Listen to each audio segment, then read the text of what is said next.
Salut à tous, salut Duke. Tu es un peu seul sur le chat, mais c'est pas grave, je suis ravi de te revoir, un fidèle. Bienvenue dans ce premier live Six Football, projet tout frais. Peut-être pas durable, mais c'est comme le football moderne et l'idée c'est de se dire, vu que je suis de plus en plus négatif sur le foot en général, autant y aller à fond et ajouter une petite pincée d'humour, prendre ça avec un peu de dérision parce que au final ce n'est que du football. Donc Sick Sad Football en référence à salut Ali, salut Raoulito, salut Matsai, ça fait plaisir de vous revoir tous ici. Donc je vais vous expliquer un petit peu le concept Six Sad Football. Donc Six Sad Football, ça vient de Daria, d'un dessin animé des années 90, fin des années 90, début 2000, qui s'appelait Daria et dans lequel on suivait les pérégrinations d'une jeune nihiliste gothique grunge qui ne croyait pas en grand chose et qui était totalement blasée. Et Six Sad World, c'était son émission préférée où on voyait des trucs déprimants et un peu incroyable. Et donc voilà, Six Sad Football, c'est un petit peu ça, c'est un petit peu comme ça que je le vois. Le football, c'est déprimant, c'est pour l'instant, en tout cas, c'est comme ça que j'ai imaginé le truc. Une revue de presse sur tout ce qui est sick and sad dans le football. Enfin, tout ce que j'aurais sélectionné en amont, parce que sinon, si on fait le tour de tout ce qui est sick et sad, punaise, on n'a pas terminé. Salut JC, salut tout le monde, parce que c'est très très long quand même. Là, c'est très très déprimant quand même le monde du football. Donc voilà, on va faire juste un petit peu ce que j'ai sélectionné et puis c'est aussi une manière pour moi de parler de football en général. C'est un peu fatigant le football ces derniers temps.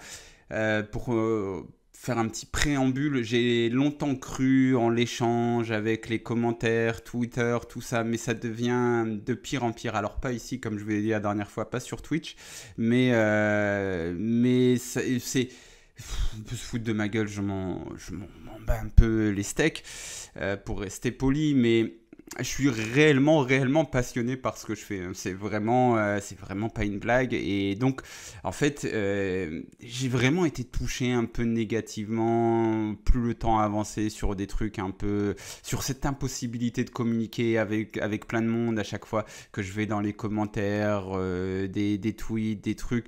Je suis même plus à l'idée de répondre. Je me dis juste, mais putain, mais c'est vraiment pas possible, quoi. Et ça a quand même un petit impact sur moi, sur le côté, ouais, voilà. C'est comme des petites piques, comme je vous ai déjà dit une fois. T'as plein de petites piques, plein de fois, et tu te dis, alors ça fait partie du truc, hein, ça fait partie du truc, mais quand tu te dis, ouais, je vais vraiment échanger avec les gens, machin. Il y a un moment où tu sais plus trop comment réagir à ça et puis tu es un petit peu fatigué. Donc la manière dont j'ai décidé de réagir, c'est en me disant tout simplement que j'allais mettre un peu de dérision et arrêter de croire que voilà, je peux faire changer d'avis à des gens ou quoi que ce soit. Chacun fait comme il le veut. Si vous n'êtes pas content, ne venez pas regarder mes trucs. Je suis un vieux con chiant. Voilà, un vrai boomer, tout ça, qui va dire que tout c'était mieux avant. C'est même pas ça, mais si vous voulez penser que je suis un vieux con qui ne connaît rien au foot, un peu prétentieux, je sais plus si je suis prétentieux ces jours-ci, mais je suppose que je le suis. Vous avez le droit de le penser, ne venez pas, désabonnez-vous, c'est pas grave, je ne vous en voudrais pas. Et pour ceux qui sont restés après ce préambule, eh ben, on va rentrer dans le vif du sujet et parler du football en 2024, qui est quand même pas mal de la merde. C'est quand même pas mal de la merde, le football en 2024, donc on va en parler. Vous le savez aussi, si vous me suivez régulièrement, c'est pas que je pense que c'est de la merde, Au niveau technique, j'ai fait toute une vidéo, voilà, qu'on va voir ici. Le foot, c'était mieux avant. N'hésitez pas à aller la voir. Je me suis un peu fait chier à la faire, tout ça. Donc, tout mon point de vue est résumé là-dedans sur le fait de dire que footballistiquement, vraiment techniquement, il y a quand même eu beaucoup d'améliorations. Mais c'est dans le reste que c'est un peu de la merde. Donc on va parler un petit peu du reste avec voilà un petit peu de dérision et c'est vrai aussi, je sais que beaucoup de personnes pourront dire ah il y avait déjà des trucs comme ça avant, tout ça. C'est vrai qu'il y avait déjà des trucs comme ça avant, mais en 2024 on est mieux informé sur certaines problématiques, sur certains trucs sensibles et donc en fait ça devient difficile de faire comme si ça n'existait pas et donc voilà. Et là par exemple on va parler aujourd'hui de l'environnement généralement. On est quand même vraiment un peu alerté parce que oui, en plus de ça, Mourad c'est un bobo. Oh là là là là là là, il fait chier à parler d'environnement et de trucs comme ça. Mais c'est un petit peu important. Donc on va un peu parler de ça et de la FIFA et de la fatigue des joueurs aussi, dont la FIFA aussi n'en a rien à foutre. Et voilà. Donc c'est une très longue intro. Et on va rentrer dans le vif du sujet et on parlera ensuite en deuxième partie Iki, comme tu le dis, on va parler aussi de la LFP avec Vincent Labrune parce que Vincent Labrune, il y a beaucoup de choses qui sortent sur lui. Donc première partie sur la FIFA, sur ses promesses non tenues en matière d'écologie et sur le dernier tombé, la Coupe du Monde des clubs qui va peut-être être annulée parce qu'ils ont fait n'importe quoi. Donc on va parler de ça en première partie. Deuxième partie sur Labrune, les dernières infos sur ce qui se passe autour de notre ami le fumeur de Havane et on terminera par le banc de Chelsea, un petit truc un peu, enfin je sais pas si c'est léger, mais en tout cas on ira faire un tour sur le banc de Chelsea et voir comment ils ont un banc qui vaut 300, 400, 500 millions d'euros. C'est assez dingue, donc on va faire tout ça ensemble et on commence donc par la FIFA. On commence par la FIFA. Alors, comment vous dire ?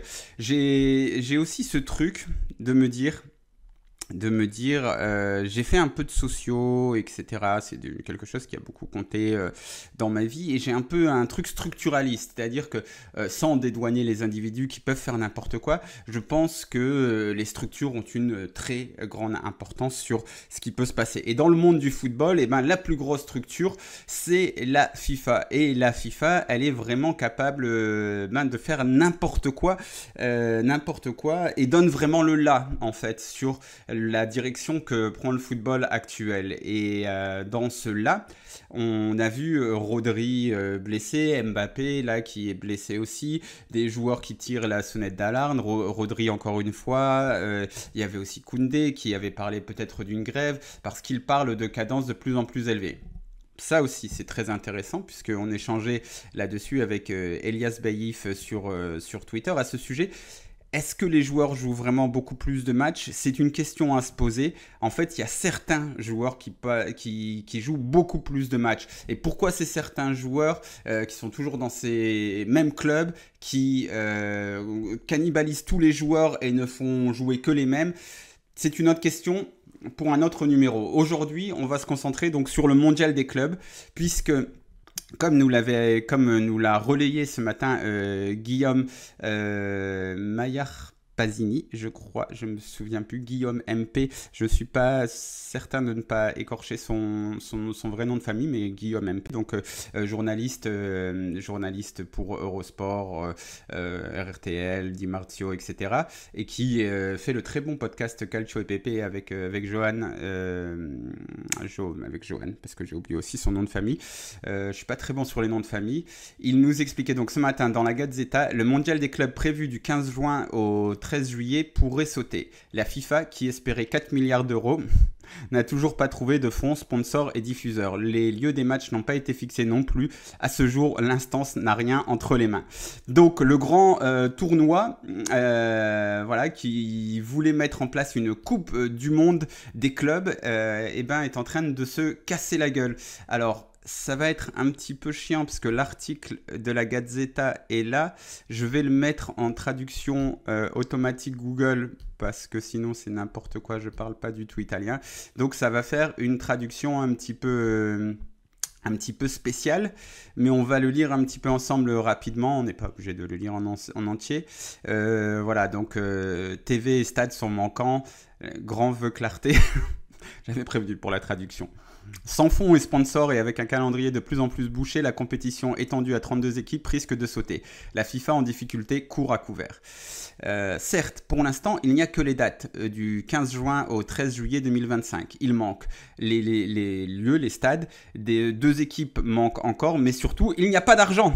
Le nouveau mondial des clubs, gonflé avec la transition de 8 à 32 équipe est un projet que la FIFA, auquel la FIFA tient à cœur, mais qui aujourd'hui est encore sans fondement. Et étant donné qu'à sa naissance, il y a moins de 9 mois, c'est compliqué la traduction. Il y a moins de 9 mois pour dire que l'accouchement risque d'être compliqué, à tel point que l'Inter et la Juve, les deux équipes italiennes se tiennent déjà en alerte.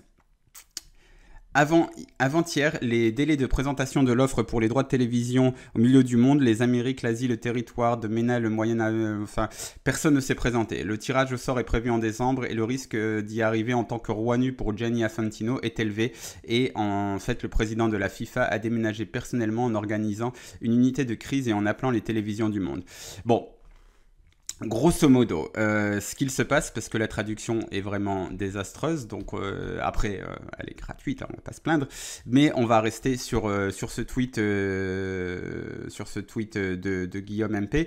Donc, la FIFA veut faire une Coupe du Monde des clubs, donc plus de matchs, plus de gros matchs, des gros matchs qui seront organisés par la FIFA, pas par l'UEFA, donc ça compte aussi pour eux, comme ça la FIFA pourra faire jouer plus de fois Manchester City, l'Inter, la Juve, ce genre de trucs, alors que d'habitude c'est l'UEFA, donc ça les intéressait, ils se sont dit, ça est un truc, on va faire plein de thunes avec, sauf que ça fait pas de thunes et que personne n'est réellement intéressé par cet énième tournoi. Et est-ce que c'est très surprenant à l'heure où la Ligue des Champions est passée dans ce nouveau format qui va répéter les grosses affiches, etc. Donc des Inter, Manchester City, on va en voir, on en voit déjà plein. Et en fait, ça n'intéresse pas grand monde. Et donc le plus important, le vrai truc qui les intéresse avant tout, les 4 milliards d'euros, ils n'ont pas été trouvés. Il n'y a pas de fonds, pas de sponsors, pas de diffuseurs. Donc c'est mal parti. Donc au moment où on se parle, le 26 septembre, c'est assez mal parti pour la Coupe du Monde des clubs. Et c'est assez marrant parce que l'équipe, il y a quelques jours, faisait plutôt un article, enfin il y a quelques jours même hier, entre excitation et interrogation. Donc il y avait déjà des interrogations, mais il faisait quand même plutôt part d'une certaine excitation de gros clubs. Et voilà. Et il y avait aussi la liste des clubs donc, qui étaient censés y participer. Le Real Madrid, l'Atlético de Madrid, Manchester City, Chelsea, le PSG, la Juventus, l'Inter, le Bayern, le Borussia Dortmund, le FC Porto, le Benfica Lisbonne et le RC Salzbourg comme représentant de l'UEFA. Pas mal comme Coupe du Monde des clubs. Ça va, c'est bien le monde. On a bien je sais pas moi, The Strongest en Bolivie et le Mouloudia en Algérie. C'est clair et net. Là, c'est Coupe du Monde des clubs. Là, c'est vraiment Coupe du Monde. C'est cool. Mais donc voilà, on voit il y a des gros clubs donc, qui étaient très intéressés. Voilà, par exemple, une petite déclat de Nasser El Khelaifi lors du tirage au sort de la première phase de Ligue des Champions. Loué la nouveauté et déclaré « Nous voulons jouer des matchs très compétitifs. Les joueurs préfèrent jouer de grands matchs plutôt que de s'entraîner. Ce sera aussi fantastique pour eux. » Pas sûr que ce soit fantastique finalement. Et puis, c'est marrant quand même. C'est marrant cette déclat. Ce sera aussi fantastique pour eux. Alors, c'est le PSG, c'est un grand club avec des grands joueurs qui jouent ces saisons à 50-70 matchs particuliers, puisque eux, vraiment, sur ces 50-70 matchs, il y en a un paquet où ils peuvent gagner 6-0, ils s'en foutent, on le sait depuis plusieurs années. Mais cette déclat, quand on la prend, quand on la met en écho à celle de Jules Koundé ou de Rodri, qui sont eux des joueurs qui préfèrent jouer des grands matchs plutôt que de s'entraîner, on a l'impression qu'il y a vraiment deux directions dans le foot, quoi. On a l'impression qu'il y a vraiment deux directions et bizarrement, les dirigeants de club et la FIFA, ils vont dans la même direction, les joueurs dans une autre. Mais ça sert à quoi d'écouter ça sert à quoi d'écouter les grands clubs, les grands joueurs? On s'en fout. Donc voilà, Coupe du Monde des clubs, le 26 septembre, qui est mal parti. Donc encore une masterclass de la FIFA. Et je vous avais dit, on va aussi parler d'un autre truc, une autre masterclass de la FIFA, la Coupe du Monde 2022 au Qatar. Au Qatar, c'était pas mal ça aussi, parce que c'était encore les boomers chiants comme moi qui qui enregistraient des podcasts comme le Qatar Boycott Podcast, où justement on avait fait un épisode qui s'appelait Regarder en face le désastre écologique avec lequel est construit ce mondial. Donc on avait eu Jules Dufrane qui était un responsable de l'association Carbon Watch, qui aujourd'hui revient vers la FIFA, qui dit n'importe quoi. Et ce très long article des Cahiers du football, qui est d'une très grande qualité et qui a été rendu possible grâce à Journalism Fund Europe, revient sur les promesses non tenues, parce que il y avait eu les promesses liées au droit du travail au Qatar. Spoiler alerte, rien n'a changé. On nous avait dit oui, mais vous inquiétez pas, alors ok, on a tué des milliers de personnes, mais en fait ça va permettre de changer les règles du travail au Qatar. Pas trop. Et on nous avait aussi dit, quand on parlait du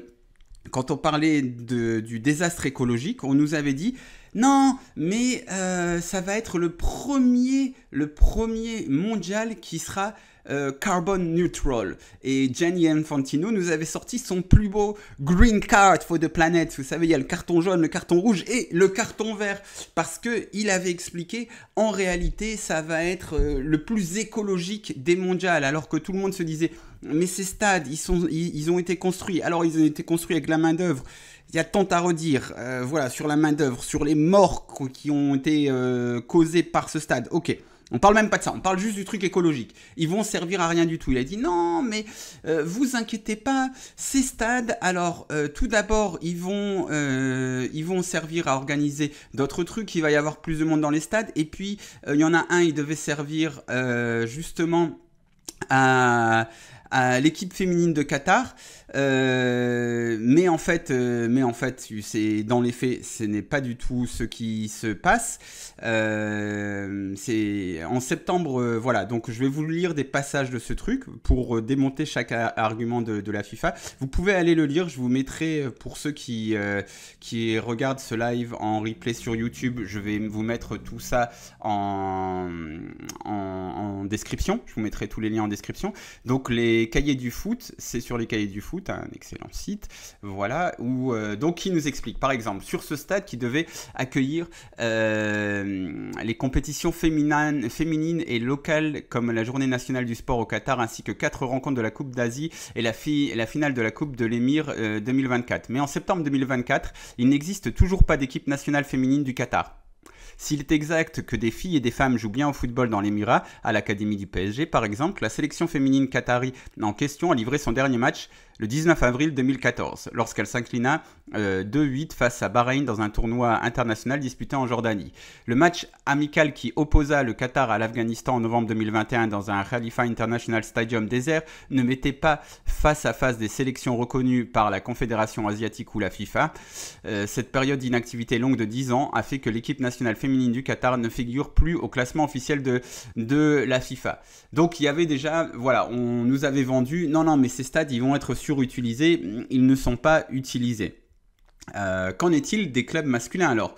Bien que les affluences officielles de la Qatar Star League ne soient pas publiées, les images de matchs disputés récemment par les deux clubs qui ont emménagé en août 2023 dans des arènes de la Coupe du Monde, Al Wakra et Al Rayyan, montrent des rangées de sièges vides et des sections entières des deux stades entièrement désertés, notamment les virages. Nous sommes bien loin de la foule record qui avait assisté à la victoire 1-0 de Al Rayyan sur Al Arabi au début de la saison 2023-2024. Il ne semble pas que l'organisation des deux Coupes du Monde des clubs, qu'une Coupe d'Asie et d'une Coupe du Monde sur le sol qatari en l'espace de 5 ans ait suscité l'engouement populaire pour le football que devait espérer le comité suprême. Bah oui, parce qu'en fait aussi, tous ces trucs-là, tous ces promesses, ils sont souvent basés sur des suggestions ou sur des trucs qui on se dit « Ah bah oui, ça va se passer », sur des projections qui sont dues à l'optimisme démesuré de dirigeants qui sont hors sol. Et justement, Ali, dans le chat, qui nous parle de ce stade qui était démontable et déplaçable. Alors, c'est le prochain point. C'est l'un des plus intéressants parce que c'était vraiment quelque chose qu'on nous rétorquait à l'époque de l'enregistrement du podcast. Il y avait ce stadium 974, finalement inamovible. Ah! Alors, on va lire, comme ça ce sera mieux que si j'explique en faisant des phrases ponctuées de « e » et de petites interrogations. Le Stadium 974 devait être la démonstration la plus spectaculaire de l'ambition de la FIFA et du Qatar d'offrir une Coupe du Monde durable. 974 comme le code téléphonique international du Qatar et comme le nombre de containers utilisés pour sa structure, puisque le stade était construit avec des conteneurs. Conçu par les architectes du cabinet Fenwick Iribaren, ce serait la première arène temporaire jamais utilisée dans une Coupe du Monde. L'intention initiale était de démonter le stade aussitôt le tournoi achevé et de l'offrir à un autre pays qui pourrait alors le remonter à ses propres fins. Je me souviens même qu'il était question, parce que là je sais que on va pas en parler, mais qu'il était question de l'offrir à un pays africain qui avait besoin d'un stade pour l'organisation d'une compétition. C'est un lointain souvenir. Enfin bref. L'Uruguay avait été fréquemment mentionné comme l'une des destinations possibles, le pays faisant candidature commune avec le Paraguay, l'Argentine et le Chili pour l'accueil de la Coupe du Monde 2030, un siècle tout juste après avoir organisé la première. Le geste aurait été beau, mais l'idée dut être abandonnée quand l'Arabie Saoudite se lança dans la course avec l'intention d'obtenir l'organisation du Mondial de 2030 ou 2034. Et oui, c'est magnifique. Et au passage, on n'en parle même pas, mais maintenant, en fait, quand tu fais une candidature, il faut qu'il y ait 8 pays dans la boucle. Et 8 pays, comme ça, c'est mieux pour l'écologie quand tu es sur un continent comme la prochaine Coupe du Monde qui va être sur Canada, États-Unis, Mexique. Ça raccourcit les trajets, ça raccourcit les émissions de CO2, je pense que c'est pas mal. La relation privilégiée des Saoudiens avec la FIFA de Gianni Infantino en faisait un combat perdu d'avance pour les Sud-Américains. Le congrès de la Confédération, réunissant les 211 associations membres, n'offrit pas l'opportunité de débattre de la question. Dans l'opacité la plus complète, sans la moindre consultation, il fut décidé que la Coupe du Monde 2030 reviendrait conjointement à l'Espagne, au Portugal et au Maroc. Il me semble qu'à un moment, ils voulaient même rajouter l'Ukraine dans la boucle. C'est n'importe quoi. Bon, c'est pas grave. La CONMEBOL, la Confédération sud-américaine, se verrait toutefois attribuer un lot de consolation. L'organisation de 3 malheureux matchs pour entamer le tournoi. L'Uruguay héritant de l'un de ceux-là.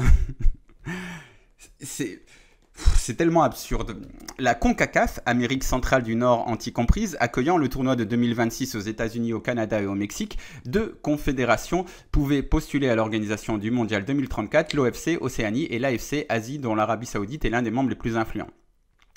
L'Océanie ne disposant pas des moyens ou infrastructures pour accueillir une telle compétition, surtout portée à 48 équipes, les Saoudiens se verront donc attribuer officiellement le tournoi lors du congrès de la FIFA en décembre prochain. Le Stadium 974 ne serait donc pas expédié en piège détaché à Montevideo. Il ne serait expédié nulle part. Il resterait in situ à quelques minutes de marche de la plage de Ras Abu Aboud de Doha, oublié, inutilisé, inconclu. De récentes photographies par satellite le montrent intact. Donc voilà, on nous avait promis un stade qui allait voyager autour du monde et qui serait tellement éthique parce qu'il ne servirait pas qu'à une Coupe du Monde, mais à plein d'organisations. À plein d'événements, de grands événements sportifs, et ben non, en fait il est sur place et il va rouiller comme tous les autres stades. Voilà, un journaliste de la, alors je vais pas tout vous lire, mais je passe ici tout de suite. Un journaliste de la Deutschlandfunk, Maximilian Rieger, parvient à accéder au site en décembre 2023 et découvrit des scanners enveloppés dans des housses de plastique laissés là où les agents de sécurité s'en étaient servis pour contrôler les supporters un an plus tôt. Le Stadium 974 était aussi censé servir de terrain d'entraînement à certaines des équipes participant à la Coupe d'Asie 2024. Fût-ce le cas, le comité suprême n'a pas répondu à notre question. Les plans pour l'utilisation d'après-tournoi du Stadium 974 sont encore à l'étude et seront rendus publics en temps voulu. Voilà, mais ça fait 2 ans qu'il est là. Et qu'il ne bouge pas, et à mon avis, il ne va pas bouger. On a ensuite les crédits carbone. Alors c'est un peu compliqué, et je vais peut-être passer à la suite.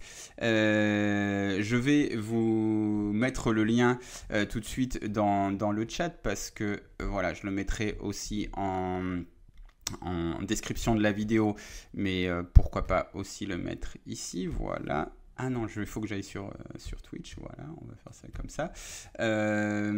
Mais c'est une fumisterie, quoi. On nous avait dit, oui, ça va être génial, vous allez voir le stade machin, et en fait, il ne bouge pas. Et l'autre truc, c'est les fameux crédits carbone qui sont en fait, on nous avait promis que ça allait même plus créer de carbone, que ça allait en bouffer et tout, mais donc les associations expliquent que c'est une connerie, que ce n'est pas comme ça qu'on fait, qu'il y avait une promesse de créer un espèce d'oasis, que le gazon dans cette oasis est moisi, que les arbres ne poussent pas, enfin ça ne fonctionne absolument pas, et donc finalement la FIFA a été poussée aux tribunaux par des associations dont Carbon Market Watch, Climate Alliance Switzerland et d'autres organisations environnementales, et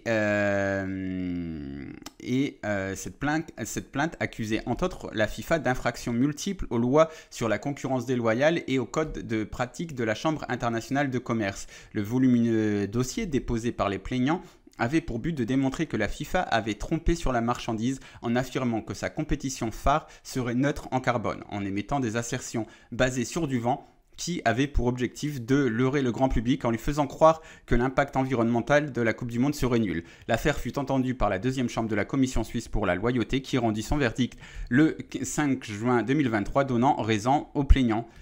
Il est recommandé à la partie défenderesse de renoncer à l'avenir aux allégations contestées, en particulier que la Coupe du Monde de football organisée en 2022 au Qatar serait neutre pour le climat et le CO2, peut-on lire dans le verdict, à moins qu'elle ne puisse apporter au moment de la communication d'une part la preuve complète du calcul selon des méthodes généralement acceptées, pas comme ces crédits carbone, de toutes les émissions de CO2 causées par le tournoi, et d'autre part la preuve que la compensation complète de ces émissions de CO2.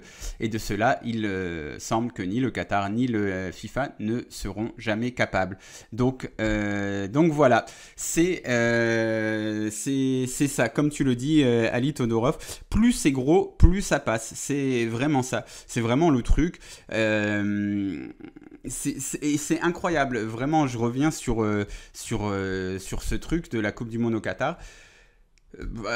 Alors, j'ai été jusqu'au bout. J'ai boycotté la Coupe du Monde au Qatar. Ça me fait chier, comme vous savez pas, quand on me parle de la finale France-Argentine, quand on me parle Kemiras Bobo, ces genres de trucs.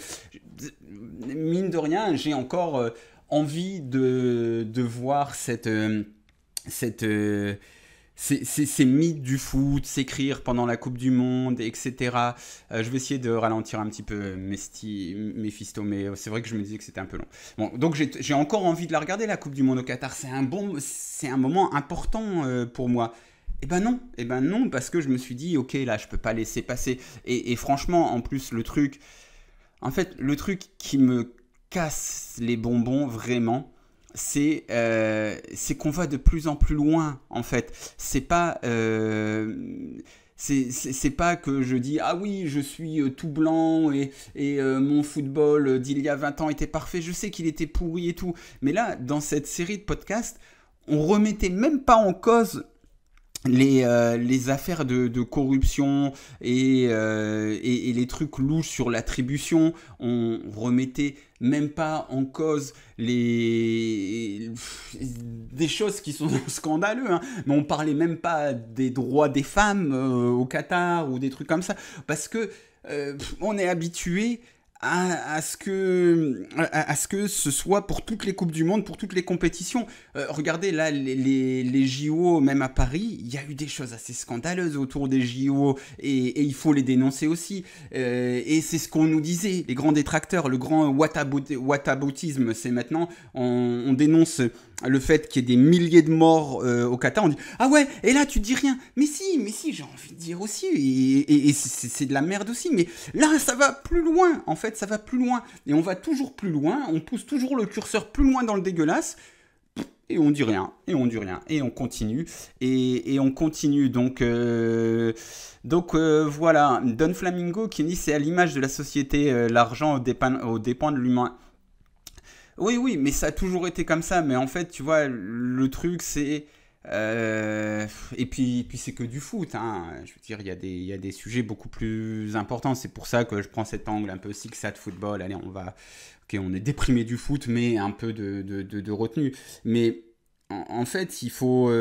tu vois, oui et non, en fait, il y a des causes qui ont avancé, tu vois, il y a des trucs où on dit, bah non, maintenant on peut plus faire ça, c'était accepté avant, maintenant on dit on peut plus le faire. Mais pour le foot, vu qu'on est des drogués, vu que perso je suis un drogué du foot, moi je suis prêt à accepter des trucs qui sont dégueulasses, quoi. Donc peut-être que cette Coupe du Monde au Qatar, voilà, c'était un peu ma limite. Et dans tous les cas, cet article des cahiers du foot est extrêmement intéressant. Je vous encourage à aller le lire en intégralité parce que voilà, il prouve de manière journalistique détaillée pourquoi les promesses de la FIFA sur le fait que le Mondial 2022 allait être le plus vert de l'histoire, c'était de la foutaise totale et qu'ils se sont encore foutus de notre gueule. Et voilà, on va passer à la suite. Donc je parle peut-être un peu vite, je vais essayer de comment dire, de gérer mon flow, là. Je vais arrêter de faire du scat.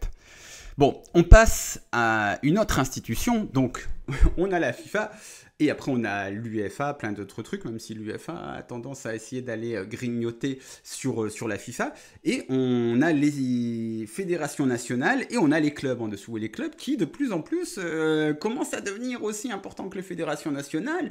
Certains clubs, voire, veulent aussi aller défoncer les fédérations internationales. Bon, bref. Mais pour l'instant, on a la FIFA et ensuite, donc on a les organisations continentales et les organisations nationales.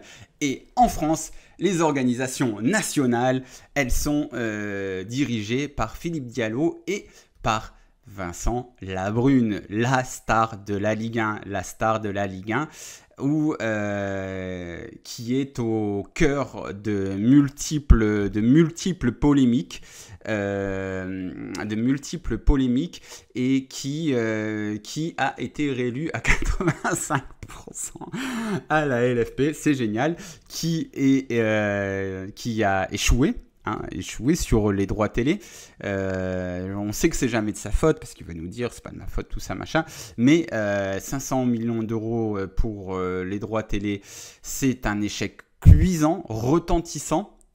Le fait aussi de ne pas avoir réussi à engager Amazon pour plus que les miettes qu'ils avaient données suite à Mediapro, eh ben, c'est un échec retentissant. Bref, c'est un échec retentissant. Alors, il peut avoir des circonstances atténuantes, mais c'est un mec qui enchaîne les échecs retentissants et pourtant qui est toujours coopté par ses pairs et qui arrive toujours à être réélu, à retrouver une place meilleure qu'il n'avait avant.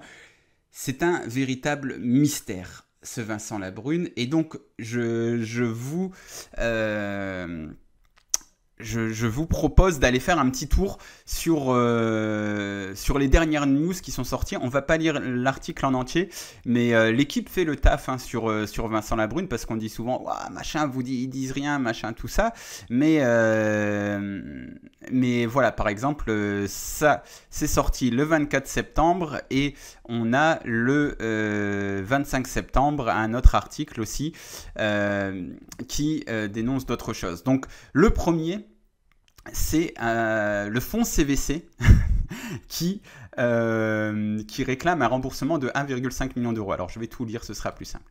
Salaire, frais, conflit d'intérêts. En attendant les conclusions de la mission d'information du Sénat et de l'enquête du parquet national financier qui ne fait que commencer, le président de la LFP est sous la pression du fonds d'investissement, lequel a dénoncé en juillet une faute de gestion et lui réclame un remboursement de 1,5 million d'euros. Le torchon brûle-t-il entre la LFP et CVC? Le fonds d'investissement qui a permis la création de la société commerciale de la Ligue en 2022 en échange d'un apport en cash de 1,5 million d'euros. Selon nos informations, mécontent de la manière dont ont été négociés les droits télé, CVC a dénoncé en juillet une faute de gestion de Vincent Labrune, contraire aux intérêts de la Ligue, dénoncé des conflits d'intérêts de Nasser El Khelaifi, à la fois président du PSG et de beIN Sport, réclamé 1,5 million d'euros de remboursement de salaires et de notes de frais et exigé plus de collégialité au sein de LFP Média, la filiale commerciale où siègent à la fois des cadres de la LFP et des représentants de CVC. Le différend commence en juin dernier. Édouard Conque et Jean-Christophe Germany, les représentants de CVC en France, sont entendus par le Sénat dans le cadre de sa mission d'information consacrée à la financiarisation du football. L'audition se déroule bien jusqu'à ce que Michel Savin, sénateur LR de l'Isère, lève un lièvre. Selon un document en sa possession, 50% de la rémunération de Vincent Labrune serait prise en charge par LFP Média. Incrédulité de Conque et de Germany qui explique que la fonction de président de la société commerciale n'est normalement pas rémunérée. Nous prenons connaissance de ce document, affirme-t-il. Ah là là, c'était beau. Vous vous souvenez tous de cette séquence assez légendaire où ils apprennent que leur argent sert aussi à payer le salaire de Vincent. Vincent Labrune s'est en effet accordé en septembre 2022 une jolie augmentation, faisant voter par le conseil d'administration de la Ligue une hausse de sa rémunération passant de 400 000 euros à 1,2 million d'euros annuels. C'est une de ses connaissances, Marc Sénéchal, médiateur dans l'affaire LFP Media Pro, qui a été chargé de faire une courte présentation aux membres du CA. Comme nous l'avons déjà écrit, l'homme a pu s'appuyer sur une étude d'Egon Zehnder, un cabinet de conseil, pour justifier cette augmentation en la comparant avec les émoluments des présidents des 5 grandes ligues européennes. Oui, vous vous souvenez, c'est ce qu'avait dit Vincent Labrune en audition. Il a dit oui, mais on a fait un benchmark et on a comparé aux présidents des autres grandes ligues et ils gagnaient tout ça. Donc moi aussi, je dois gagner ça.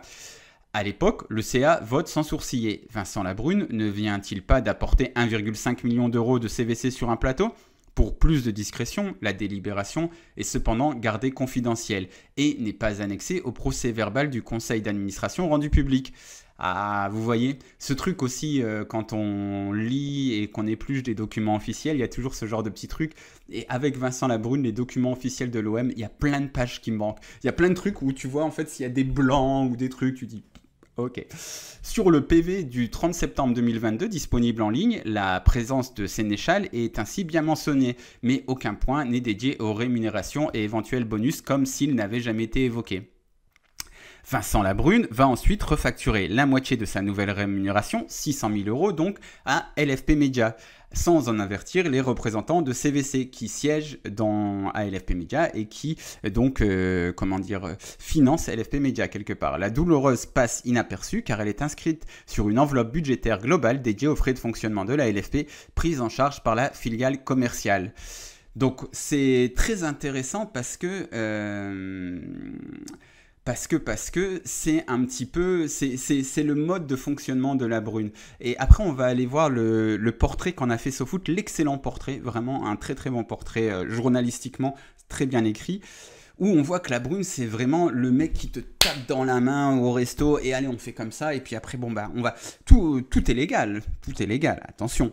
mais c'est une certaine manière de fonctionner. Un peu une manière de fonctionner à la Loulou Nicolin, à la football d'avant, à la... bon, si, comment ils disent déjà, je sais plus comment, il y a une expression en politique, une fois j'ai entendu un politique dire ça, si tu craches au perchoir, ou je sais plus comment on dit, enfin, tu craches dans le machin, et puis on te le renvoie d'un autre truc, et puis on fait une petite écriture comptable, machin, et puis oh, c'est bon, ça va passer. Et ça peut passer, et puis généralement, voilà, au niveau légal, c'est justifiable, donc pas de souci. Sauf que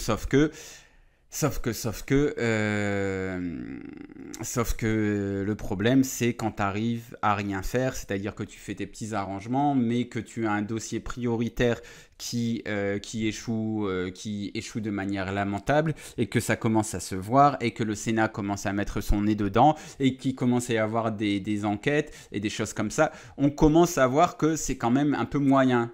C'est quand même un peu moyen au niveau de l'organisation et pas très professionnel. Et c'est marrant parce que on a vu dans la première partie que la FIFA, on est aussi dans l'amateurisme, alors qu'on pourrait se dire putain, c'est la FIFA quand même. La FIFA organise un mondial des clubs sans avoir les financements, etc. La LFP, ils augmentent leurs frais de fonctionnement parce qu'ils se disent on va avoir plus de recettes, mais c'est encore une fois basé sur des prédictions qui sont ultra optimistes parce que je sais pas, c'est un truc dans le football, tout le monde est toujours ultra optimiste. Et ne prévoit rien en fait, vraiment. Quand tu t'intéresses un tout petit peu à l'économie du foot, tu dis mais c'est incroyable à quel point ces mecs-là sont incompétents quoi, et surtout pas prévoyants, c'est-à-dire qu'ils prévoient toujours le truc le plus positif. Vous savez, c'est comme si vous faisiez votre budget pour le mois prochain, puis vous dites non, mais il y a moyen que je sois augmenté de 3 fois. Il y a moyen que mon salaire il soit multiplié par 3. Personne ne fait ça. En fait, quand tu fais ton budget du mois prochain, tu te dis j'ai toujours le même salaire et puis bon bah je vais dépenser autant pour la voiture, autant pour le loyer, etc. quoi. Mais pas dans le foot. Dans le foot, on fait toujours non, mais on va réussir, ça va fonctionner. Hop, on fait ça, on fait ça. Et un autre truc qui est raccord avec le premier sujet qui était la FIFA, c'est le fait que l'argent, ça commence à être dur à trouver dans le foot. Hein. C'est que tous ces mecs-là, ils pensent qu'il y a plein d'argent, ils sont habitués. Encore une fois, ils sont toujours dans leur tendance sur-optimiste, c'est-à-dire à se dire oui, non, mais c'est certain que, écoutez, on va faire, on va avoir plein d'argent, on va réussir à trouver des sponsors pour organiser une Coupe du Monde des clubs, on va réussir à vendre 1 milliard les droits télé. Mais c'est pas la vérité. La vérité, c'est qu'il y a de moins en moins de gens qui mettent de l'argent dans le football, qui sont de moins en moins intéressés, qui se disent « Ok, mais est-ce que ça vaut vraiment le coup de mettre autant d'argent dans les droits télé de la Ligue ? Est-ce que ça vaut vraiment le coup de mettre de l'argent dans une Coupe du Monde des clubs après qu'il y ait eu une Ligue des Champions où on va déjà avoir les mêmes clubs s'entretuer entre eux, on va déjà avoir 50 fois le même match ?» Ces mecs-là, ils sont tellement déconnectés, ils sont tellement certains qu'il va y avoir plein de thunes tout le temps, qui se disent non, bah ça va passer, ça va passer, ça va passer, c'est incroyable, c'est incroyable. Voilà. Don Flamingo qui dit est-ce qu'au final la Ligue 1 ne vaut pas 500 millions ? C'est une bonne question, mais il faut, tu vois, il faut le mettre en relation avec plein d'autres choses. Et ouais, est-ce que ça vaut pas vraiment ? C'est une bonne question. Il faudrait prendre un peu de temps pour y réfléchir. Alors, on va donc ça, c'est un peu le cœur de l'embrouille, La Brune CVC. Hop, je vous mets l'article. Alors, hop, je vais me remettre aussi comme ça parce que sinon, vous allez voir, faut que j'aille sur le chat Twitch pour vous mettre l'article. Et ça fait un truc chelou quand je mets l'écran Twitch du truc. Enfin bref, c'est pas très important. Deuxième petite news de notre ami Vincent, qui en ce moment vraiment, il est au top du top. Ça c'était hier sur l'équipe, le 25 septembre.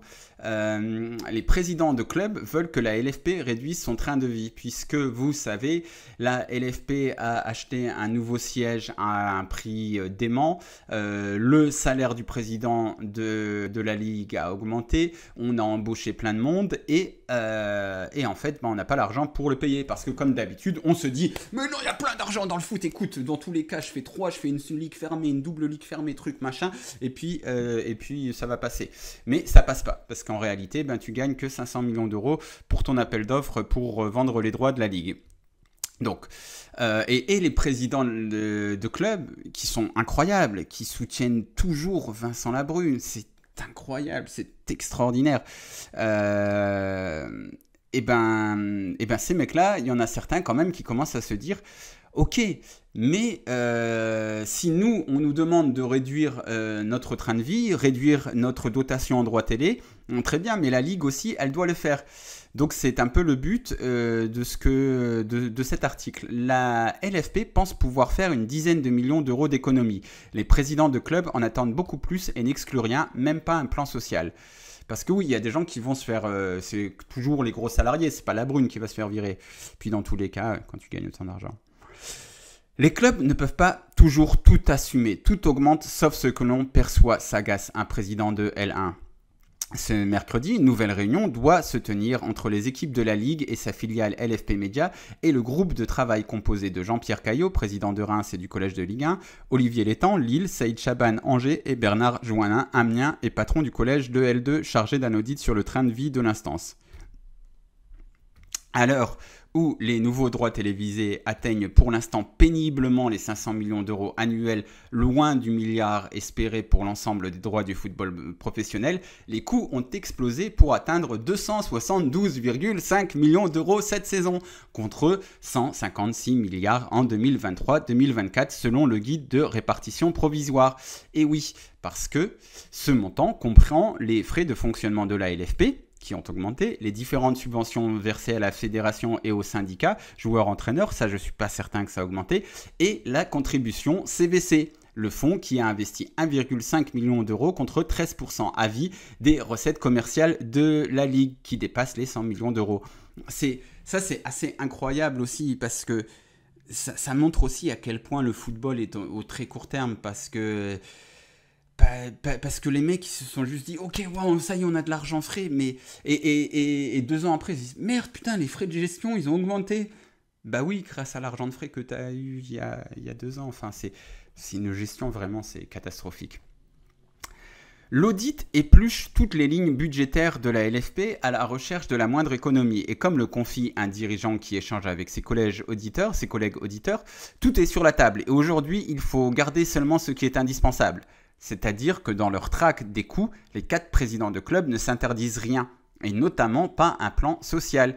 Les effectifs de la Ligue et de sa filiale sont passés de 77 à 137 salariés entre 2022 et 2024, afin de répondre à l'espoir, fameux espoir, d'une hausse sensible des recettes qui aurait permis des développements tout azimut. Comme ce n'est pas le cas, les clubs jugent désormais qu'il y a trop de monde. Autre axe de réflexion, baisser les rémunérations internes qui, elles aussi, ont augmenté. Et pas seulement celles du top management, dont le président Vincent Labrune, 1,2 million d'euros annuels, qui s'est engagé à la diminuer. La masse salariale, attention, est passée dans le même temps de 7 à 17,5 millions d'euros. Oh là là là. Des coupes pourraient également concerner des investissements prévus ou des opérations jugées désormais non prioritaires en ces temps de vache maigre. En revanche, pour l'instant, la vente du nouveau siège qui a coûté 131 millions d'euros, travaux compris, n'est pas d'actualité. Au sein de l'instance, on pensait il y a quelques jours pouvoir réaliser une dizaine de millions d'économies, 1 million d'euros environ à la LFP et près de 10 millions chez LFP Média, une somme très loin des attentes des présidents de clubs qui escomptent beaucoup plus au-delà de 50 millions d'euros. Jouanin, donc le président d'Amiens, dans nos colonnes le 12 septembre, disait espérer récupérer 1,5 million d'euros par pensionnaire de L2, soit 27 millions au total. La L1, on peut l'imaginer encore davantage. Ce sujet sensible qui a déjà donné lieu à certaines tensions entre les présidents et les équipes de la Ligue sera abordé lors du prochain conseil d'administration le 2 octobre. Donc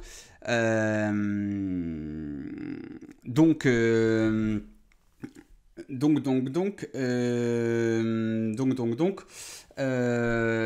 lis en même temps les messages du chat. Ricky, envoie-moi un message, peut-être un message. Je sais pas si tu peux envoyer un message privé sur Twitter, sur Twitch. Sinon, envoie-moi un message sur Twitter. Je demanderai à la disparition. Si tu m'envoies avec ton nom, tout ça, je leur demanderai, je leur expliquerai la situation et je ferai suivre ça. Et sinon, donc sur la brune, donc on voit toujours ce fameux espoir. On va faire rentrer plus d'argent. On n'a pas d'argent et quand on n'a pas d'argent, et ben c'est les gens, les petites mains qui vont payer le plan social, par exemple à la Ligue. C'est cool pour les gens qui travaillent à la Ligue. Ça va, enfin. C'est horrible. Voilà, Six Sad World, hein, je vous avais prévenu. Donc attendez, est-ce que je suis déconnecté? Parce que je voulais enchaîner avec le portrait de la brune. Voilà, donc on va voir un petit peu parce que c'est assez incroyable de se dire ça quand même, de se dire, vous imaginez un peu ces mecs-là. Vincent Labrune, moi c'est vraiment quelqu'un qui m'épate parce qu'il a un pouvoir de séduction. Franchement, je sais pas si moi, franchement, si je le rencontre, si après je ne le défends pas. J'ai l'impression que dès que tu rencontres ce mec-là, c'est Nosferatu, c'est Dracula, c'est un vampire. Le mec il t'hypnose, après tu l'adores. Je sais pas comment il fait. Mais justement, ce portrait de SoFoot, donc il est excellent parce que il est très bien écrit. Et il donne vraiment... Déjà, il est long. Voilà. Donc, il commence en page 26-27. On ne va pas le lire en intégralité. Hein. Je vous conseille là aussi, franchement, en 26-27. Et il termine en 40-41. Donc, bon, il y a quelques photos, tout ça. Mais on va se dire, si on le fait commencer page 28, de 28 à 41, ça fait donc 12-13 pages. Ouais, ça fait une bonne dizaine de pages hors photos, etc. De vraiment d'un article qualitatif. Et un article qualitatif qui... un portrait, en fait, souvent, les portraits, on peut te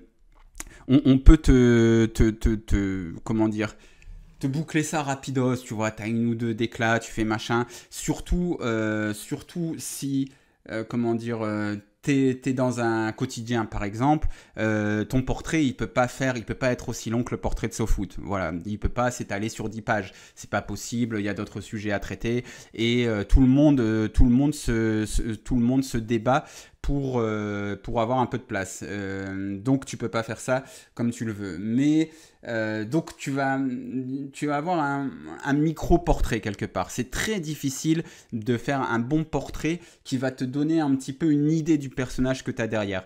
Et là, en fait, SoFoot, ils le font. Alors c'est un portrait écrit à plusieurs mains.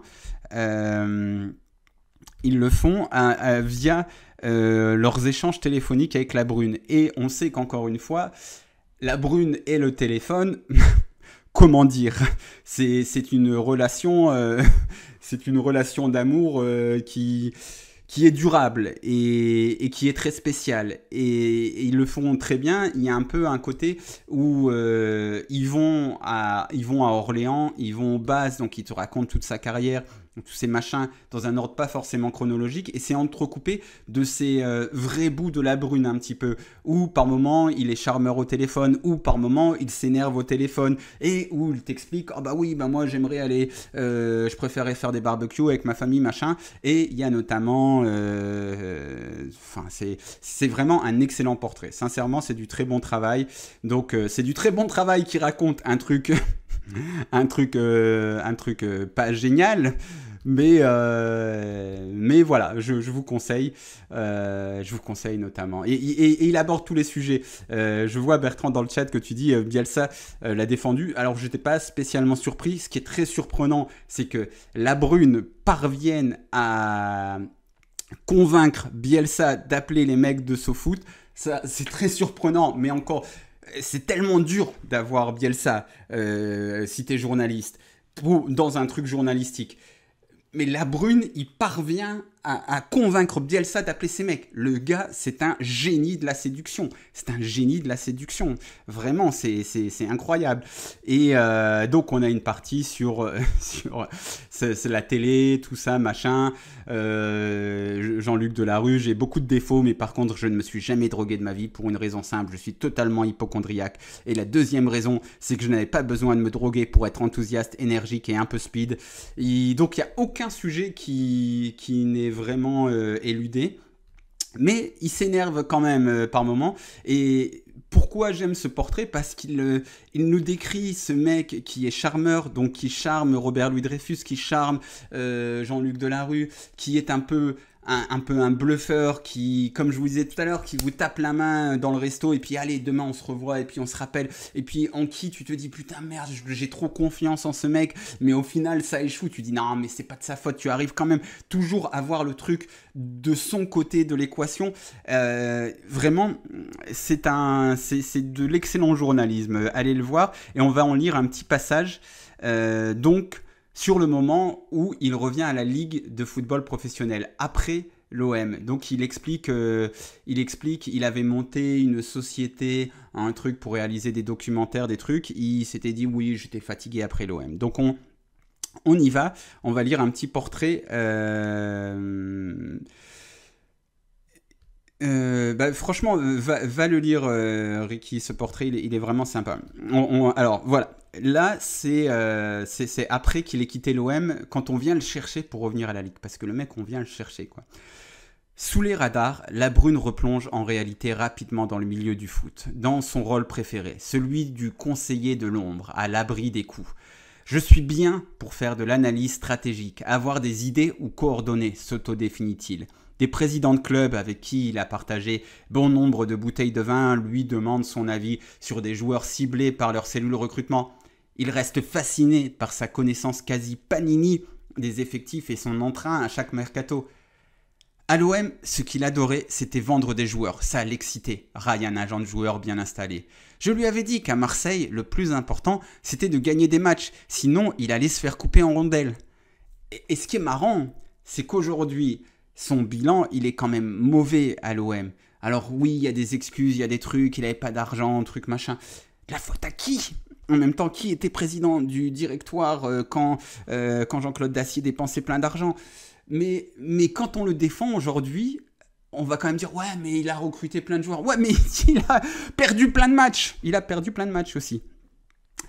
Comme l'a raconté l'équipe, Vincent Labrune donne son avis à Bernard Cayazo, Saint-Etienne, sur les dossiers Salibur ou Monet-Paquet. Il est aussi consulté par Valdemar Kita, Loïc Ferry ou encore Bernard Joannin, dont le groupe Intersport fut le sponsor maillot de l'OM. Ah, comment vous voulez.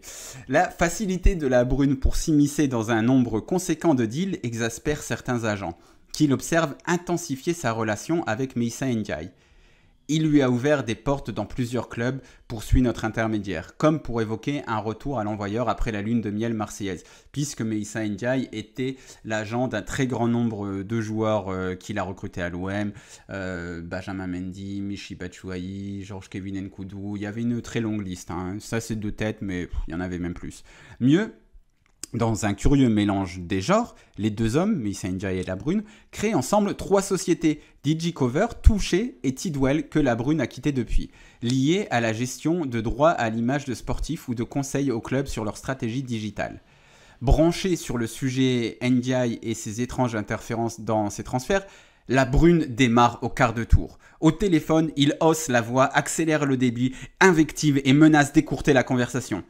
Est-ce que la parole des agents fait foi en France? Vous vous êtes interrogé? Les agents étaient tout simplement jaloux de la relation que j'ai pu bâtir avec Meïssa, s'agace-t-il. Quant à la question d'un éventuel intéressement sur des mouvements de joueurs, il maintient.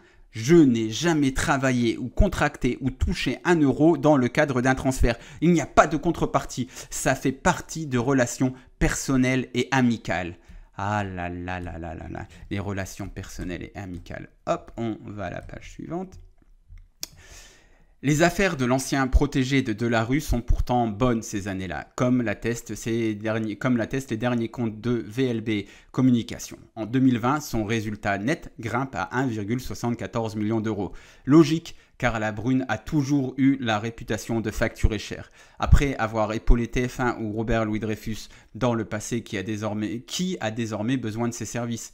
Je fais du conseil aux dirigeants de certaines sociétés importantes. Mais je suis incapable de vous dire avec précision avec qui j'ai bossé, évoque celui qui vantait pourtant son excellente mémoire. Et je n'ai pas à vous raconter ma vie professionnelle, je fais des affaires, c'est tout, ça ne vous regarde pas. Selon nos informations, Vincent Labrune a été en lien avec la banque Lazare sur des sujets de financement de nouveaux stades. La banque m'a demandé si je pouvais les accompagner sur ces projets, concernant l'ex-patron de l'OM, mais je n'ai jamais touché 1 euro de leur part. Les deux parties ne se perdront pas de vue. Lazare sera ensuite choisi pour épauler la LFP sous Labrune lors de l'ouverture du capital de la société commerciale de la Ligue à CVC. Cela fait partie du personnage Labrune. Il rend un tas de services à un tas de gens qui ne l'oublient pas en retour. Donc voilà, on va s'arrêter là. C'est un tout petit passage, donc comme je vous l'ai montré, le portrait est long. Mais j'aime vraiment ce truc, ce moment où c'est bien écrit, il s'agace au téléphone, il commence « Mais vous êtes qui, machin ?» Et le truc, c'est que tout le monde l'imagine parfaitement faire ça, tout le monde le voit faire ça, et non, mais moi, j'ai pas de truc à vous donner. Oh, mais le mec, il a un truc encyclopédique sur le foot, mais il a pas de mémoire pour savoir qui l'a payé 500 000 euros il y a 1 an ou il y a 2 ans. C'est Vincent Labrune, et je te tape dans la main, et je te dis, allez, mais non, mais c'est bon, on fait des affaires, et on se rend des services, et après, ça revient toujours dans le truc, les services te reviennent toujours, en double, en triple. C'est très intéressant, c'est très intéressant. Donc je vous conseille fortement ce long portrait de Labrune. Il est excellent. Bon, je vais boire un peu d'eau parce que je parle beaucoup. Labrune, bientôt la série Netflix, ce serait tellement fort. Ce serait tellement fort. Attention, s'il se fait virer de la LFP, il risque de rebondir comme ministre des Finances. Mais franchement, après, est-ce qu'il irait encore sur un poste à responsabilité? Je ne sais pas. Mais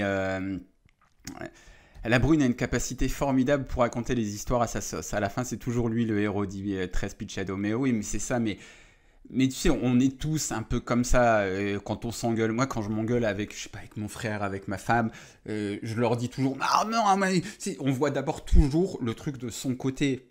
Et au bout d'un moment, si on est un peu honnête, on dit « Ah, ouais, c'est vrai que j'ai peut-être un peu déconné » ou truc, et on arrive à trouver. Mais sauf que Labrune, il est tellement fort que lui, son frère ou sa femme, ils lui disent « Non, t'avais raison, excuse-moi, t'avais raison. » T'avais raison.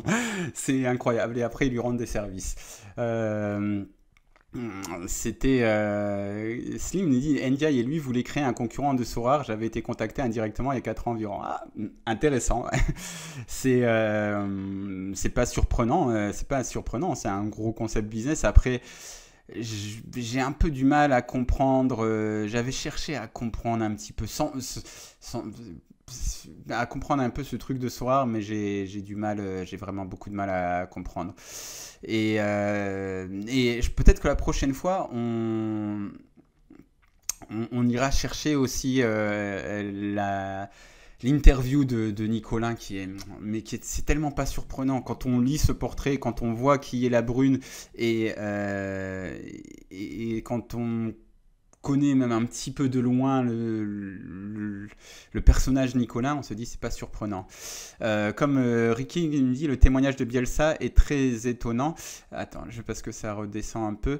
Quand on se rappelle qu'en conf d'après démission, Labrune le chargeait à mort en disant que l'Argentin mentait et qu'il avait inventé un prétexte pour se barrer, la diminution du contrat. Ouais, mais c'est Labrune, c'est jamais de sa faute. Mais d'un autre côté, en fait, vu que Bielsa peut être très, comment dire, je trouve pas le mot, mais très très terre à terre, genre à cette réunion, la Brune n'était pas là. Et celui qui lui cassait les bonbons à Bielsa, c'était Pérez, le directeur adjoint. Et il a vu débarquer cet avocat russe, là, comment il s'appelle, Levin. C'était Levin, je ne sais plus son nom. En tout cas, il a vu débarquer ces deux personnes-là. Il s'est dit, ok, ce sont eux. Ce sont eux les responsables. Et avec la Brune, il avait comment dire, il avait négocié tout l'été. Il avait négocié tout l'été avec la Brune et ça s'était plutôt bien passé. Il avait fini par la Brune, par lui concéder ce que Bielsa voulait. Donc là, quand d'un seul coup ça dérape, il se dit bah oui, non, ce ne sont pas eux les responsables. C'est pas dans la logique bielsiste, c'est pas surprenant. Ce qui est supra surprenant, c'est le fait qu'il aille appeler des journalistes. C'est un peu surprenant. Mais bon, voilà. Donc on a vu que les institutions du foot, c'est pas mal du tout. Tout le monde espère qu'il va y avoir plein d'argent, mais il y en a plus. Sauf à Chelsea. À Chelsea, il y a plein d'argent. À Chelsea, il y a plein d'argent depuis que le club a été revendu. Alors c'est un peu plus léger. On va simplement, comment dire, c'est un petit concept. Alors après le concept boomer, tout ça machin, je vais vous faire le concept Colombo. Le concept Colombo, c'est le concept ma femme me dit toujours, et c'est même pas tout à fait ça. Faut que je trouve un autre truc. Et bref, je parlais, c'était samedi, il y avait donc West Ham-Chelsea. Et vu que j'avais parlé de l'intérêt de Mudryk, tout ça, ma femme m'a dit « Ah, il joue au moins !» Et je regarde, Mudryk n'est même pas rentré en jeu lors de West Ham-Chelsea. Et là, je commence à lui faire un truc où je lui dis « Mais putain, mais tu sais que mais lui, il a coûté 50 millions, et lui, il a coûté 50 millions, et lui, 40 millions, et lui... » Et là, je me suis dit « Mais vous regardez le banc de Chelsea, déjà, il fait pas non plus rêver. Jorgensen, Badiashile, Disasi, Renato Veiga, Kiernan, Dewsbury, Hall, Nkunku, Joao Félix, Mudryk, Neto. Alors, je dis, il fait pas rêver. Toute proportion gardée, mais je veux dire, c'est pas Luis Figo, David Beckham, Zinedine Zidane, Michael Owen.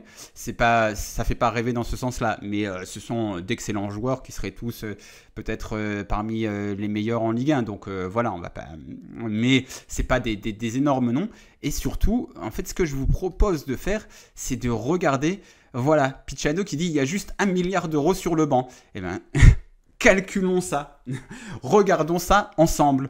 D'abord, il y a Philippe Jorgensen, ce gardien qui était voulu par l'OM. Je ne sais pas si vous vous souvenez cet été, mais Chelsea est arrivé et a dit poum, 24,50 millions d'euros.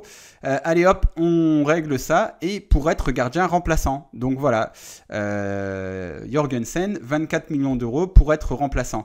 Attendez, comment on va faire? Attendez, je vais vous faire un petit... Je vais faire un petit doc Word. Là, il va y avoir aussi beaucoup de taf là.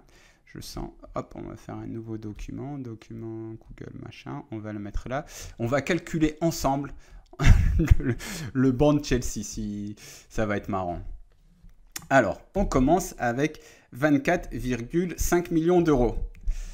Ensuite, alors on passe là-dessus, voilà. Ah oui, ou Excel, mais Excel, je suis nul, j'arrive jamais à bien le faire. Mais peut-être que la prochaine fois, on fera ça sur Excel. Pour l'instant, on va le faire comme ça, et parce que si j'utilise le truc calculette, il va pas le voir, je crois. Machin. Bon, c'est pas grave. Enfin, vous pouvez faire le calcul chez vous. C'est une émission interactive.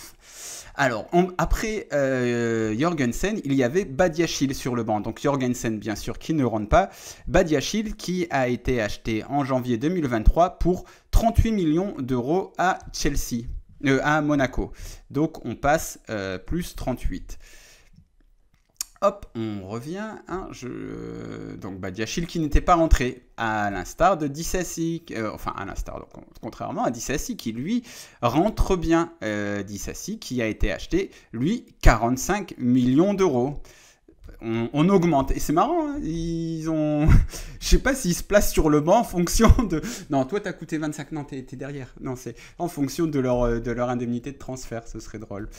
Renato Veiga ensuite, je les avais tous ouverts, mais Transfermarkt recharge le truc.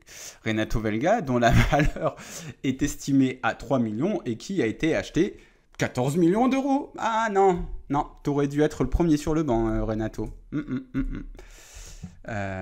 Donc lui, il n'a pas coûté cher, Renato, ça va. Ensuite, on a Kiernan Dewsbury Hall qui vient d'arriver cet été pour 35 millions d'euros. 35,40 pour être exact. Hein, on va être exact. Enfin, en même temps, exact, je vous dis ça, et je sais qu'il y a des chiffres qui ne sont pas exacts. Ensuite, Christopher Nkunku. Là, j'étais surpris, j'avais l'impression, dans mon souvenir, Nkunku, c'était plus... mais je confonds peut-être avec Diaby qui a été vendu. Nkunku, 60 millions d'euros, ils me disent ici seulement. Hein. C'est incroyable. Je leur vends ma femme 65 millions. Garde ta femme, quoi. Elle va être sur le banc si tu la vends à Chelsea. Ça sert à rien. Mais attends, j'ai bien dit. Non, attends, 35 millions. Ouais, Nkunku, 60 millions d'euros. Ensuite, Joao Félix. Joao Félix aussi, c'est un truc épatant. Pour moi, c'est un truc épatant parce que j'ai été voir, alors très beau joueur, etc. Mais c'est un petit peu l'archétype de l'éternel espoir qui a donc coûté un moment 127 millions d'euros, truc machin. Et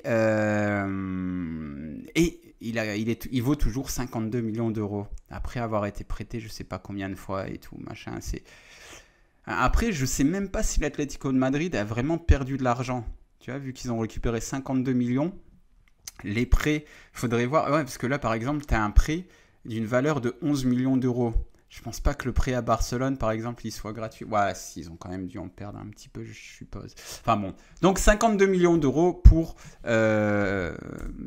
notre ami portugais. Très très bon joueur. Hein. Joao Félix, très bon joueur. Ensuite, il y a le Cam Mudryk. Le Cam Mudryk qui m'a un peu fait tiquer, puisque là, c'est indiqué 70 millions d'euros. Or, dans les faits, on sait que ça a plus coûté 100 millions d'euros. Mais il y a 30 millions d'euros qui sont partis à un fonds pour aider les réfugiés ukrainiens, tout ça, machin. Mais bon, allez, on va être magnanime et mettre seulement 70 millions d'euros, en sachant que c'était 100 millions d'euros. Et que d'ailleurs, je pense que c'est... Mudryk voulait aller à Arsenal à la base. Et par contre... le truc, c'est que le Shakhtar voulait absolument atteindre la barre des 100 millions d'euros pour montrer qu'il savait toujours vendre des joueurs de foot. Et le truc, c'est qu'après, il y avait quand même des polémiques sur le fait, ok, mais 100 millions d'euros, c'est un peu obscène alors que le pays est en guerre, tout ça, machin. Donc, il y a une partie qui est partie pour le pays. Mais vraiment, si le Shakhtar avait été moins gourmand et n'avait pas voulu atteindre à tout prix les 100 millions d'euros, le mec serait parti à Arsenal où, je pense... bon, je peux me tromper, hein, on peut toujours se tromper, mais je pense que ça aurait été 1000 fois mieux pour sa carrière. Mais comme il fallait absolument atteindre les 100 millions d'euros, et ben il est parti dans un club où sa carrière stagne, si ce n'est recule. Donc voilà. Et enfin, le dernier, c'est Pedro Neto, qui lui a été acheté à Wolverhampton cet été pour 60 millions d'euros. Voilà, un beau petit banc. Alors, combien ça nous fait tout ça? Combien ça nous fait? Allez, on fait 24,5 plus 38 plus 45 plus 14 plus 35,4 plus 60 plus 52 plus 70 plus 60. 398. Pas mal, 300. Allez, on va arrondir à 399 parce que c'est 398,9. Allez, 300. J'ai dit combien? 399. Voilà, 380. Ah, tu peux presque t'acheter les droits télé de la, tu peux presque t'acheter les droits télé de la Ligue 1 avec ça, hein. C'est pas mal, c'est pas mal, c'est pas mal, c'est pas mal, c'est pas mal, c'est pas mal. Ça pourrait permettre de belles économies pour la Ligue. Ça pourrait, voilà. Donc, il n'y a pas d'argent dans le foot, mais il y en a dans certains endroits. Le... La morale de ce live, c'est qu'il n'y a plus d'argent pour la FIFA, il n'y a plus d'argent pour la LFP, mais il y a de l'argent à Chelsea. Chelsea qui donc a un banc à 399 millions d'euros. Et le truc le plus marrant, c'est que ces mecs-là, il faut savoir aussi que en fait, il y a des études qui ont prouvé qu'en fait, les 11 plus gros temps de jeu, je vous en avais parlé la saison dernière, se partagent 70% du temps de jeu total. C'est-à-dire qu'il ne reste plus que 30% de temps de jeu pour tout le reste de l'effectif.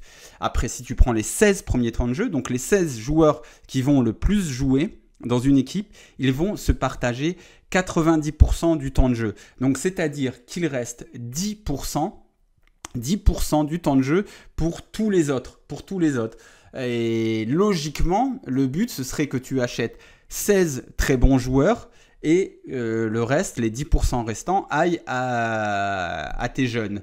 Tes jeunes qui, à Chelsea est un club qui n'hésite pas à dépenser beaucoup d'argent aussi pour recruter les meilleurs jeunes dans leur centre de formation. Donc si on était raccord avec la réalité du foot, et ben voilà, on achèterait 16 joueurs et on aurait les autres pour le centre de formation et voir des joueurs éclore, le centre de formation dans lequel tu investis énormément d'argent. Mais comme le dit Pichado, l'un des drames du football moderne, c'est qu'il y a des centaines de grands talents qui moisissent sur le banc de touche dans des grands clubs.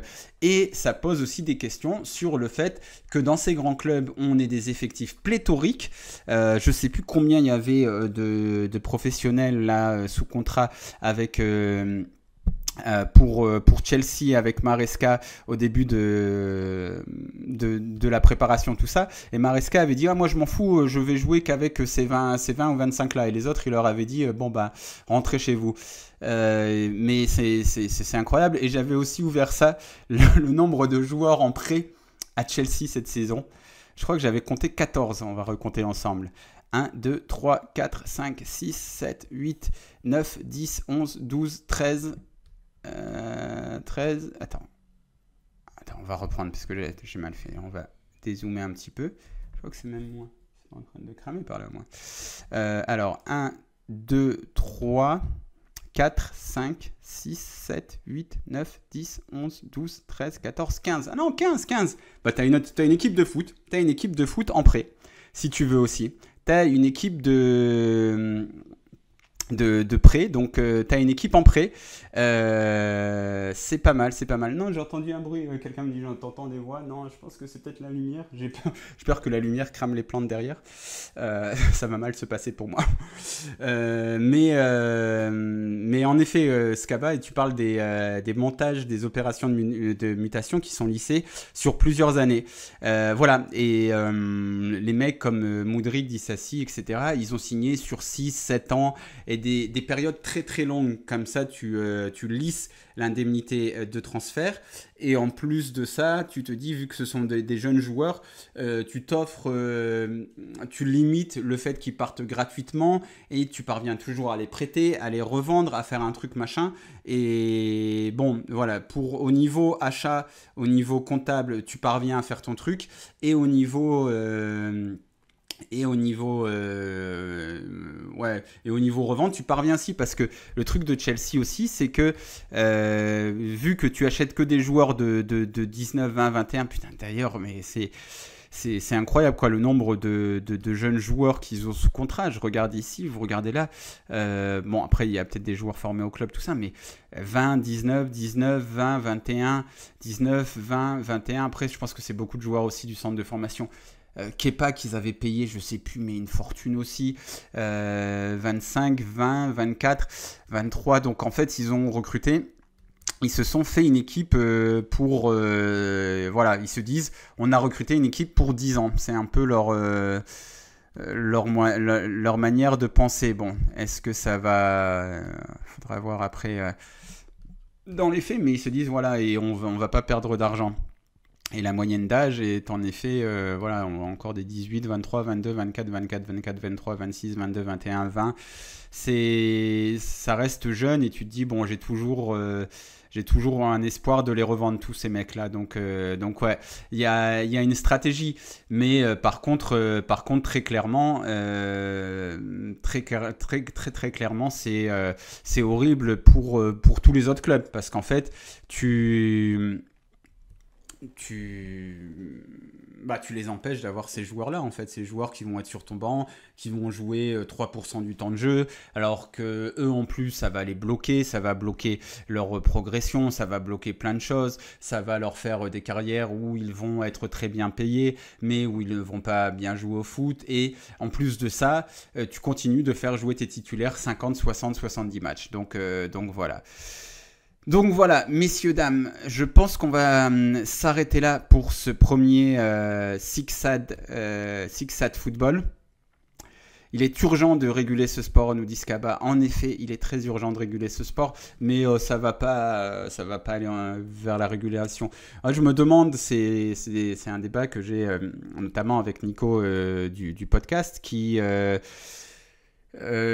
lui est plutôt partisan d'un système qui s'effondre pour recommencer. Est-ce qu'on va pas plus vite vers l'effondrement du système du football mondial, parce qu'en plus de ça, au niveau des règles, là on voit encore le procès Lassana Diarra qui montre certaines choses qui sont compliquées aussi au niveau du droit du travail et du football. Il y a ça, il y a le fait d'exploiter des jeunes, de faire travailler les parents, d'avoir tous ces prêts. Il y a le Brexit qui devient de plus en plus important par rapport à l'argent. On a vu ici dans ce live, on a fait un live, le seul endroit où il y a de l'argent c'était à Chelsea, c'était en Angleterre, et ça va être plus difficile très rapidement de jouer, d'acheter des joueurs. Et ouais, c'est urgent de réguler ce sport, mais on a vu aussi, on a vu aussi que les dirigeants de ce sport, c'est pas urgent pour eux de se remettre en cause. Donc s'ils ne se remettent pas en cause, si la majorité des gens s'en foutent et a raison, en même temps, je veux dire, t'es président d'un grand pays, en fait le football c'est un truc secondaire, donc pourquoi tu vas te casser la tête avec ça? C'est au football de se réguler, et les gens qui sont à la tête du football ils espèrent toujours qu'il va y avoir plein d'argent à un moment ou à un autre. Donc je suis assez pessimiste sur le fait que l'on va réguler le football, mais c'est en effet assez urgent. Bon, voilà, messieurs, dames, on se dit, faudrait Bernard Laporte dans le football? Pas certain. Parce qu'il a aussi, je connais pas en détail son œuvre, mais je sais qu'il a quand même, quelques casseroles. Aucune, notre ami Nanar. Donc on refera ça assez régulièrement, je pense, peut-être 1 à 2 fois par semaine. Et en tout cas, je vous remercie d'avoir suivi ça. La prochaine fois, on parlera peut-être de Nicolas. On parlera peut-être aussi des joueurs qui se plaignent de jouer trop de matchs. Est-ce qu'il joue vraiment plus de matchs? La réponse, spoiler, c'est non. Mais qu'est-ce que ça dit par rapport à ce qu'on vient de faire avec Chelsea là? Je pense que ça a un rapport, c'est-à-dire que tu achètes plein de joueurs mais que tu les fais pas jouer. Est-ce qu'il n'y a pas un petit problème là? Et voilà. Donc dans tous les cas, je vous remercie de m'avoir suivi. Si vous regardez ce replay en live, n'hésitez pas à laisser un like, etc. Je ne sais pas si je vais activer les commentaires parce que comme je vous dis, waouh, je vais les activer, je ne vais pas les regarder. On va faire ça comme ça. Dans tous les cas, je vous remercie et je vous dis à très bientôt. Bonne journée à vous et ciao.